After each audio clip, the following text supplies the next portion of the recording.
Good morning. हम लोग पढ़ रहे हैं कक्षा 10वीं का फिजिक्स, जिसमें पहला पाठ हम लोग पढ़ रहे हैं प्रकाश के परावर्तन तथा अपवर्तन के बारे में। इसमें हम लोग इसके पहले पढ़े थे परावर्तन के नियम के बारे में, जो दोनों नियम हम लोग पढ़ लिए थे। आज के वीडियो में हम लोग पढ़ेंगे प्रतिबिंब क्या है, प्रतिबिंब कितने प्रकार के होते हैं और दर्पण कितने प्रकार के होते हैं और दर्पण किसको कहते हैं। ठीक है, तो सबसे पहले हम लोग शुरू करते हैं प्रतिबिंब के बारे में। कि हम लोग पढ़ रहे हैं कि प्रतिबिंब क्या है। प्रतिबिंब को इंग्लिश में इमेज कहा जाता है। ठीक है, तो इसमें देखिए परिभाषा, किसी बिंदु स्रोत से निकली हुई प्रकाश की किरण। इसके पहले वाले वीडियो में हम बिंदु स्रोत के बारे में, जहाँ से प्रकाश निकलता है उस स्रोत को कहते हैं प्रकाशीय स्रोत। तो यही परिभाषा है कि किसी बिंदु स्रोत से निकली हुई प्रकाश की किरण परावर्तन के बाद, परावर्तन का मतलब होता है टकराने के बाद, जिस बिंदु पर मिलती है या मिलती हुई प्रतीत होती है। तो हम लोग देखेंगे कि अगर कोई दर्पण है, अगर मान लीजिए दर्पण है, तो दर्पण से कोई प्रकाश किरण से आके चला गया, एक और आके यहाँ पे मिल गया, तो इसको कहेंगे मिलना। और अगर ये डॉट डॉट में आता तो इसको कहते हैं मिलती हुई प्रतीत हो रही है। ये क्यों होता है हम लोग आगे पढ़ेंगे, लेकिन फिलहाल ये समझ लीजिए कि अगर कोई प्रकाश की किरण परावर्तन के बाद जिस बिंदु पर मिलती है या मिलती हुई प्रतीत होती है उसे प्रतिबिंब कहते हैं। देखिए, प्रतिबिंब के बारे में हम लोग देख लिया। प्रतिबिंब के दो प्रकार होते हैं, एक वास्तविक प्रतिबिंब और एक आभासी या काल्पनिक प्रतिबिंब। ये दोनों का एक ही नाम है। तो प्रतिबिंब में हम लोग देखें किसी बिंदु स्रोत से निकली हुई प्रकाश की किरण परावर्तन के बाद जिस बिंदु पर मिलती है या मिलती हुई प्रतीत होती है उसे प्रतिबिंब कहते हैं। अब इसमें देखिए वास्तविक प्रतिबिंब में क्या बोला है, सिर्फ यहाँ पे चेंज होगा, मिलती है तो वास्तविक प्रतिबिंब, या मिलती हुई प्रतीत होती है तो उसको कहेंगे आभासी प्रतिबिंब। यहाँ पे परिभाषा है, किसी बिंदु स्रोत से निकली हुई प्रकाश की किरण परावर्तन के बाद जिस बिंदु पर मिलती है उसे वास्तविक प्रतिबिंब कहते हैं। और आभासी या काल्पनिक प्रतिबिंब का डेफिनेशन है, किसी बिंदु से, यहाँ पे स्रोत छूट गया, किसी बिंदु स्रोत से निकली हुई प्रकाश की किरण परावर्तन के बाद जिस बिंदु पर मिलती हुई प्रतीत होती है उसे आभासी प्रतिबिंब कहते हैं। तो प्रतिबिंब के दोनों प्रकार आप लोग समझ गए। इसके बाद अब हम लोग पढ़ते हैं दर्पण के बारे में। देखिए, हम लोग दर्पण के बारे में पढ़ते हैं, उससे पहले हम लोग जान लेते हैं कि वास्तविक प्रतिबिंब की विशेषताएं क्या होती है, आभासी प्रतिबिंब की विशेषताएं क्या होती है। वास्तविक प्रतिबिंब की विशेषता माने इसे पर्दे पर प्राप्त किए जा सकते हैं। जैसे हम अगर किसी वस्तु को देख रहे हैं तो वो वास्तविक है, रियल में देख रहे हैं, या फिर अनुमान लगा रहे हैं कि ये वस्तु यहाँ पर हो सकता है। अभी आप लोग को हम दिखाई दे रहे हैं, तो ऐसा थोड़ी है कि हम आप लोग अनुमान लगा रहे हैं कि हम यहाँ पे हो सकते हैं, एकदम है तो हम वास्तव में है, इसलिए वास्तविक प्रतिबिंब।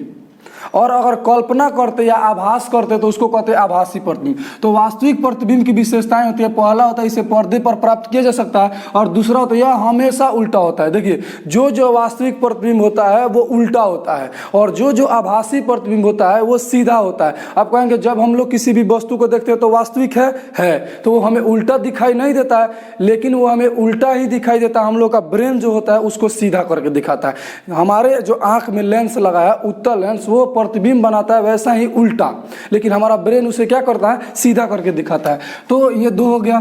आभासी प्रतिबिंब की विशेषताएं होती है कि इसे पर्दे पर नहीं उतारा जा सकता है और यह हमेशा सीधा होता है। वास्तविक प्रतिबिंब उल्टा होता है, आभासी प्रतिबिंब सीधा होता है। इस क्वेश्चन को आप लोग याद रखिएगा। ऐसे क्वेश्चन पूछता है कि वास्तविक प्रतिबिंब तथा आभासी प्रतिबिंब में अंतर बताइए।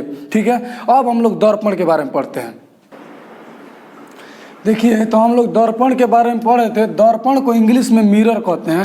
किसी कांच के प्लेट के एक पृष्ठ पर, मतलब कांच को जो शीशा होता है वो दोनों पृष्ठ, मान लीजिए शीशा है तो दोनों पृष्ठ अगर हो खाली, जब इधर से देखेंगे तो उधर दिखाई दे, उधर से देखें तो इधर दिखाई दे, मतलब पारदर्शी हो, तो उस पारदर्शी शीशे के एक पृष्ठ पर चांदी या जस्ता को जिंक कहते हैं। तो इसके मान लीजिए एक पृष्ठ पर चांदी या जस्ता कैसे लेप कर दिया जाए, तो लेप कर देने के बाद जो युक्ति बनेगी उसको कहेंगे दर्पण। जब लेप कर दिया जाएगा तो ये पारदर्शी न होके अपारदर्शी हो जाएगा। जब इधर से कोई प्रकाश की किरण आएगा तो ये टकरा के वापस चला जाएगा, तो पारदर्शी उसी को कहते हैं जिसमें आर पार हो जाए। ये परावर्तन हो जाएगा यहाँ पे, तो इस किरण का परावर्तन हो जाएगा, तो ये क्या हो जाएगा, दर्पण। और दर्पण पर ही परावर्तन संभव हो सकता है। ठीक है, दर्पण के दो प्रकार होते हैं, एक होता है समतल दर्पण और दूसरा होता है गोलीय दर्पण। देखिए, समतल दर्पण वैसे दर्पण को कहते हैं जिनका सतह, परावर्तक सतह एकदम सीधा सपाट हो या 180 डिग्री हो, उसे कहते हैं समतल दर्पण। और गोलीय दर्पण उसको कहते हैं जिसका परावर्तक सतह गोल हो। अब आप लोगों के गोल परावर्तक सतह किसको कहते हैं हम बता दिए, इसके पहले वाले वीडियो में आप लोग जाके देख लीजिए, लिंक डिस्क्रिप्शन में है कि परावर्तक सतह किसको कहेंगे, आपतन बिंदु किसको कहेंगे, सब हम आप लोग को डेफिनेशन बता दिए हैं। तो समतल दर्पण में याद रखना है कि जिसका परावर्तक सतह सीधा सपाट 180 डिग्री हो। और गोलीय दर्पण उसको कहेंगे जिसका परावर्तक सतह गोल हो, उसे कह देंगे गोलीय दर्पण। तो अब हम लोग इसके परिभाषा के साथ जानते हैं कि समतल दर्पण क्या है, गोलीय दर्पण क्या है। देखिए, समतल दर्पण क्या है, जब किसी समतल सतह के, समतल का मतलब सीधा, सतह के किसी एक पृष्ठ पर पॉलिश कर दी जाती है। देखिए, मान लीजिए ये एक सीधा सतह है और इसको किसी एक तरफ से पॉलिश करना है। तो जैसे ही एक तरफ से, मान लीजिए हम इधर से पॉलिश कर दिए इसको, तो उसका दूसरा पृष्ठ मतलब इधर वाला, जिधर पेंट नहीं की है इधर वाला, तो ये वाला पृष्ठ परावर्तक हो जाता है। परावर्तक मतलब जब इसमें टॉर्च अगर कुछ है, कोई प्रकाश की किरण यहाँ जाएगी तो वो परावर्तन हो जाएगा उसका, तो इसलिए वो परावर्तक हो जाता है और इसे ही क्या कहेंगे, समतल दर्पण। अगर मान लीजिए कि इसको हम लोग इधर से नहीं, मान लीजिए हम लोग इधर से पॉलिश कर दिए, तो अब परावर्तक सतह इधर वाला सतह हो जाएगा। इधर से करेंगे कोई प्रभाव नहीं पड़ता, इधर वाला सतह क्या हो, कौन सा सतह हो जाएगा, परावर्तक सतह हो जाएगा।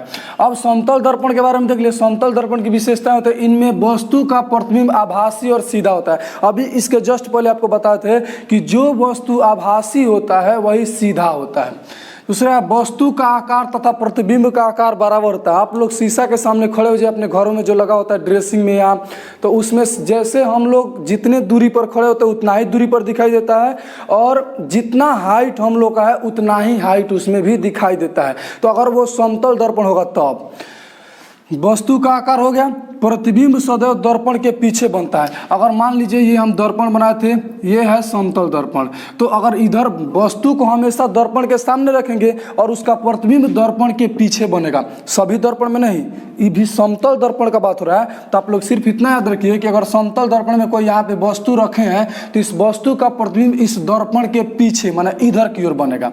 ठीक है। 5 नंबर है, प्रतिबिंब दर्पण से उतनी ही दूरी पर बनती है जितनी दूरी पर दर्पण के सामने वस्तु रखी गई है।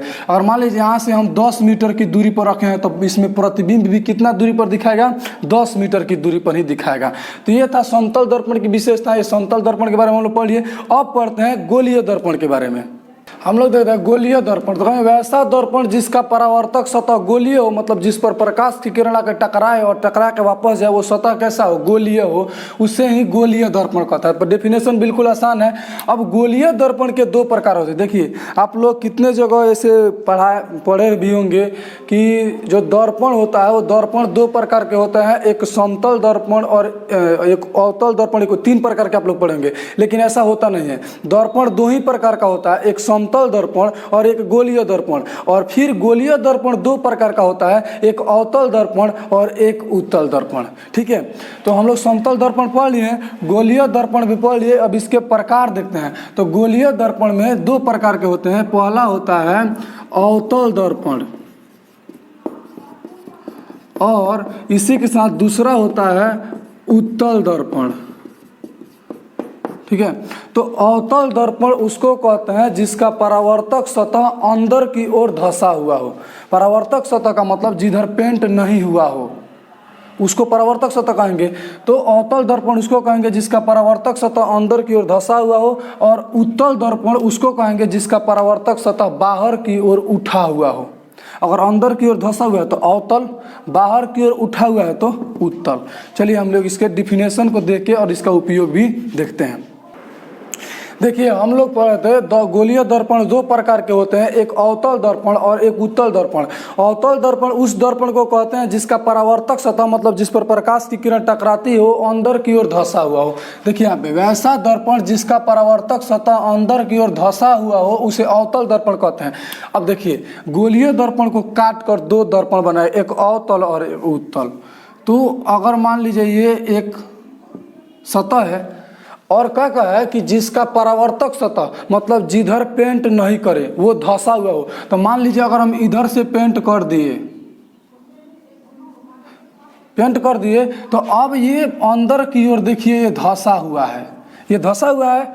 परावर्तक सतह का मतलब होता ही है जो पेंट नहीं किया हुआ, मान पेंट किए हुए उसका दूसरा भाग, तो ये भाग है ये धंसा हुआ है। तो इसी दर्पण को हम लोग कहते हैं अवतल दर्पण। और अवतल दर्पण का उपयोग दाढ़ी बनाने में किया जाता है। देखिए अवतल दर्पण का उपयोग जितना भी बड़ा करके दिखाने वाला चीज़ है उसी में किया जाता है। तो दाढ़ी बनाने में देखिए आप लोग कभी सैलून में बैठेंगे तो वहाँ पे अपना बाल भी होगा तो बड़ा बड़ा दिखाई देगा, अगर वो अवतल दर्पण होगा तब, या समतल दर्पण होगा तो आप कहेगा सर गलती बता दिए हैं, लेकिन अगर वो अवतल दर्पण है तो उसमें बड़ा करके दिखाई देगा।